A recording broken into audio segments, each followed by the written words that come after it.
mula sa ating kaibigang at iginagalang ekonomista, an economist fellow for Center for People Empowerment in Governance or CENPEG, si Professor Emmanuel Leyco. Professor, it's been a long time. Welcome back to Balita Patan with Peter Enrica. How are you, sir?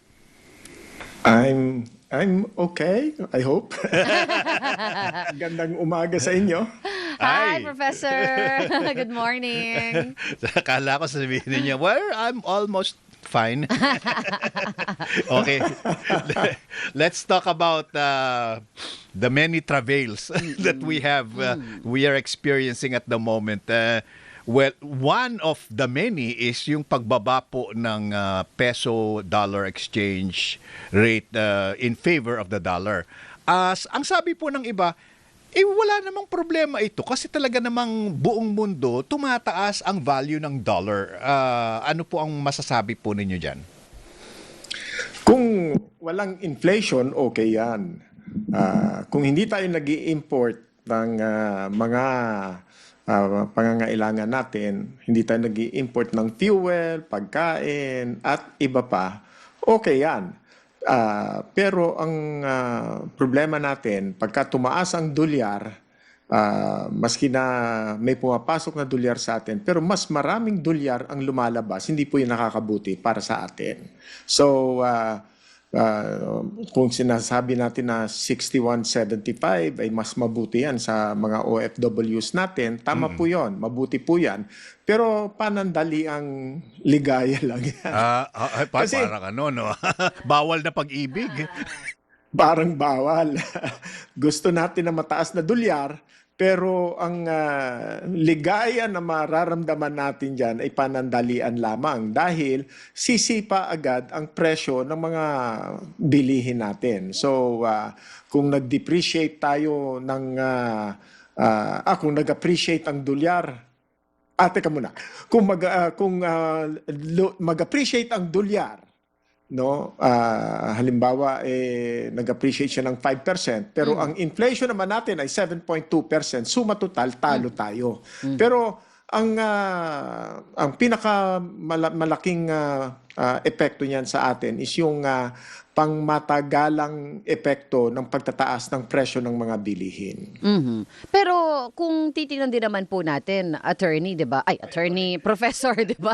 Puro impeachment kasi yung nagiging usapan, sanay tayo. Professor, 'di ba?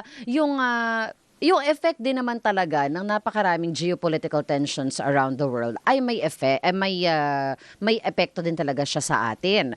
But we also have political issues na malaki din yung epekto nito. How does this play? Yun pong yung politics natin dito sa value ng ating peso-dollar exchange. Ang batayan ng palitan ay unang-una yung demand and supply. Mas marami tayong pangangailangang dolyar para makabili tayo makabayad tayo dun sa mga ini-import natin.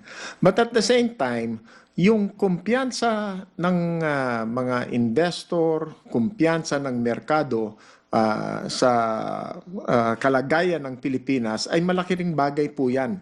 Malaki ang influensya niyan doon sa palitan kasi hindi naman fixed rate eh. Yung element ng expectation, element ng confidence ng ating pong mga mamimili, ng ating pong mga namumuhunan, malaking bahagi yan na nagdidikta kung anong magiging presyo ng ating piso kontra dolyar. At ang palitan po kasi forward-looking.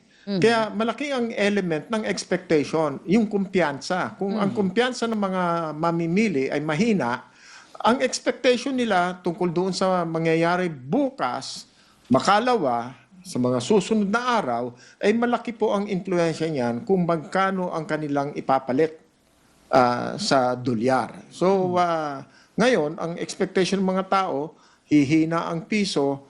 Ngayon, sasabihin nila, pagpapalit na ako, ililipat ko na ang mga pera ko sa dolyar. Yung expectation na yon, parang self-fulfilling din po yan eh. Meron din silang inaasahan na patuloy na paghina ng piso, kaya bibili na lang sila ng dolyar. Yun ang nagpapalakas din sa dolyar. Tapos, yung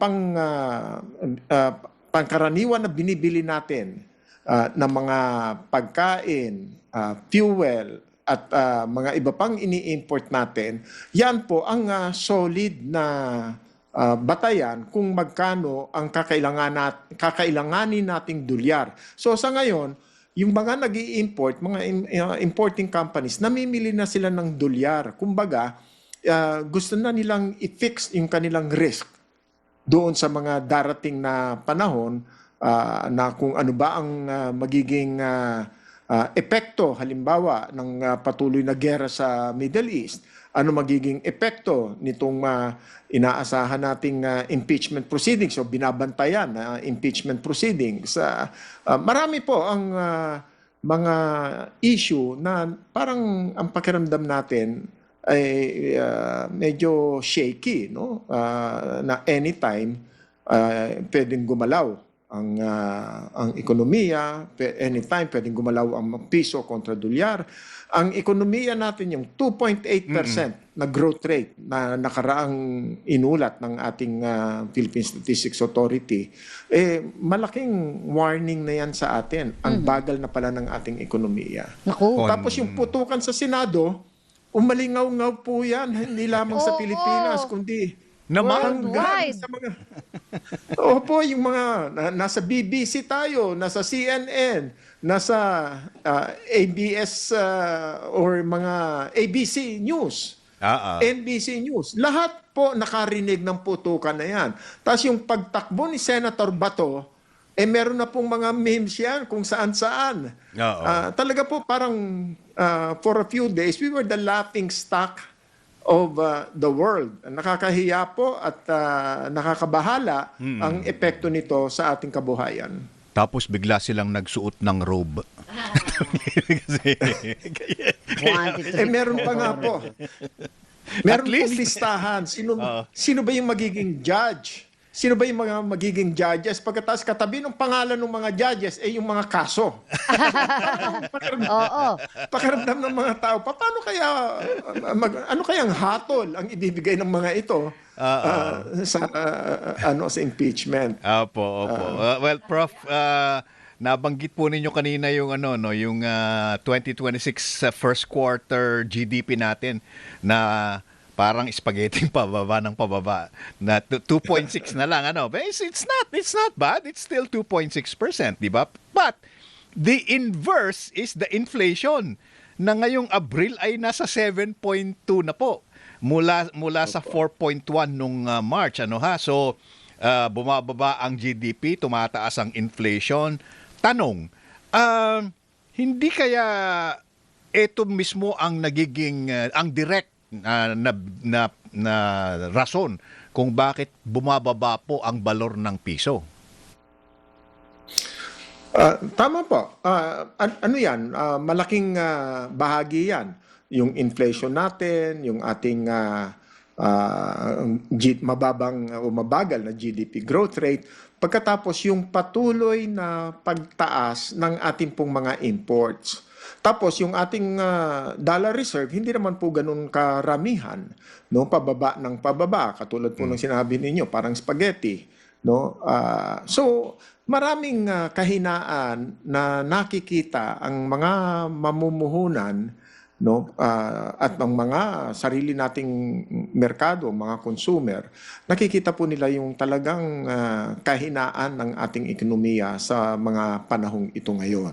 So, mahihirapan ang pamahalaan. Paano natin i-manage ang ekonomiya na patuloy na bumabagal at ang presyo ay patuloy na tumataas? So sasabihin natin na pagka po tayo ay nag-aaral ng economics, sabi nila pagka mataas ang inflation, siguro ang sagot natin diyan itaasan din natin ng interest rate para mapigilan ng mga tao, mapigilan ng demand.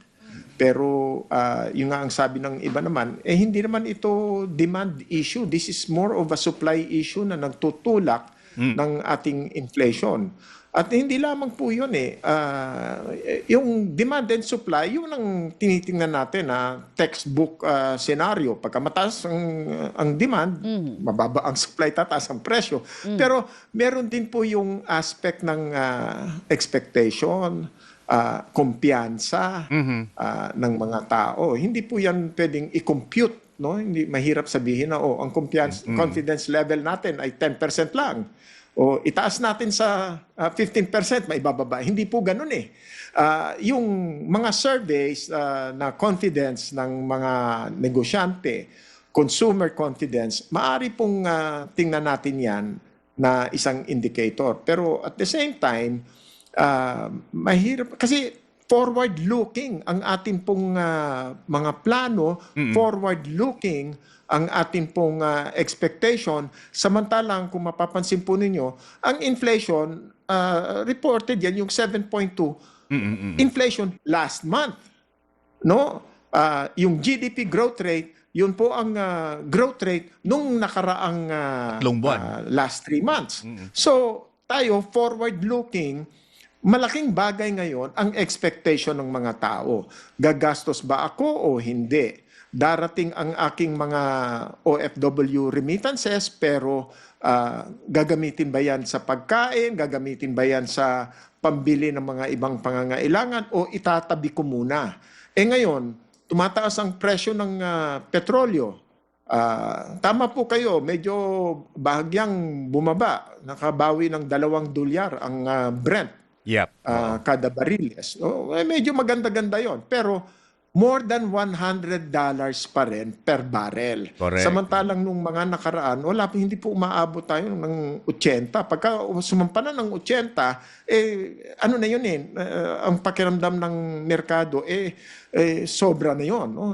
Dati, pagka umakyat ng $10, napakalaking ano na yan, problema. Pero ngayon, nasa more than $110 per barrel, masaya na tayo makabawi ng $2 at sabi ni Vance, mukhang nagkakaintindihan na sila, mukhang seryoso sila, pero malayo pa rin po sa kasunduan. Kung nababantayan natin yung hinihingi ng Amerika, ang hinihingi ng Iran, magkalayo po yun. Yeah, okay. Kung ako po, Professor, normal na mamamayan na hindi ko naman naiintindihan ang usaping ekonomiya, no? Ang alam ko lang po, parang kulang na ata lalo yung kinikita ko buwan-buwan. Kumain ako sa Paris, so paborito kong Paris nung itong weekend. Dati, yung ganitong sukat, lumiit na ngayon, same price. Shrinkflation, naramdaman ko, nakita ko. Tapos, ang iniisip ko po ngayon, dahil sunod-sunod yung pagtaas ng ating mga bayarin, nagiging stagnant na po ba yung inflation na every month nararamdaman natin na pabilis ng pabilis lamang yung pagtaas ng presyo ng mga bilihin? Paano naman ako? Ano po ang ginagawa ng pamahalaan para naman maibsan yung nararamdaman ko? At yung pares ko. Makakatanggap. Yung pares yung mahalaga, Professor. Opo. Kung kayo po ay nasa laylayan, pwede pa po kayong tumanggap ng ayuda. Pero meron na po yatang in-announce na yung service contracting, meron matatapos na ito. Pero ganito po, no? Kung tayo ay yung mga poorest of the poor, meron po tayong asahan na pwedeng dumating na ayuda. At kung tayo ay 4-piece, makakatanggap pa rin tayo ng 4-piece na tulong kada mula sa buwan. gobyerno, opo. Pero ang problema po, hindi lang yung laylayan ang tinatamaan, pati po yung mga middle class. Middle class, tama po. Opo, na ang middle class ay tinuturing natin na sila ay merong kaunting ipon, kundi meron silang kaunting sobra. Nung kamakailan, tiningnan namin yung Family Income and Expenditure Survey, no? Meron pong nakikita tayo na meron talagang mga mamamayan na may sobra. Pero dahil sa bilis ng paglaki o pagtaas ng presyo ng mga bilihin, yung sobra nila nawala na. Yung ating pong piso ngayon ay hindi na po piso ang halaga. Ang piso natin ngayon, dati ang balita ay 75 centavos na lang. Ngayon po, nabawasan pa, naging 73 centavos. So, kung meron man tayong sobra na nakaraan ay halimbawa 1,000 pesos, ngayon 750 pesos na lang yan. At kung namimili tayo ng 1,000 pesos na mga gamit o grocery, 750 pesos na lang ang halaga na maiuuwi natin pagdating natin sa palengke. Oo. Ayun na nakain. Sa ngalan ng pares. Kaya nga. Oo, itong katapat natin, Rika, Professor, nauubos daw lagi yung gulay. Oo, kasi yun yung mura. Masarap oo, kasi yun nga ang mura. Oo, yun yung mura eh. So ngayon, 80 to 90 na yata yung karne. Oo. Tapos magkano yung Gulay, 50. hindi, yung 60, kanin. ganyan. O, 15 pesos, 10 15 pesos. Oo, kaya kapag nagtitipid ka, talagang gulay. Oo. Yung iba nga Sabaw. kanin at sabaw. Oo. O ayos na. Medyo Houston, we have a problem. Professor, I can't think of a better way para magkaroon ng contrast Itong Vietnam kasi malapit ang ekonomiya sa ekonomiya ng Pilipinas by comparison. Pero nag-hold yung kanilang dong, their currency mas stable kesa sa piso at least year to date. Ang tanong bakit po ba ang Vietnam very aggressive sa pakikialam sa level ng kanilang dong against the US dollar? Samantalang tayo is more market-driven. Alin ba doon ang mas maganda? Siguro po yung role ng pamahalaan sa kanilang ekonomiya ay mas aktibo kaysa sa Pilipinas. At buti na rin at nabanggit niyo po ang Vietnam. Ihalin tulad natin ng Vietnam ang Pilipinas. Ang gera sa Pilipinas natapos noong 1946. Ang gera sa Vietnam natapos noong 1974. Napakalaki pong agwat yan. Mga 30 mahigit na taon. Pero ang ginawa natin sa ekonomiya natin, nagtayo tayo, o ang Vietnam ay nagtayo ng mga pabrika at inasikaso nila ang kanilang agrikultura mula noong 1974. Mula nung sila ang namamahala na sa kanilang bansa. Pinamunuan na nila ang kanilang ekonomiya.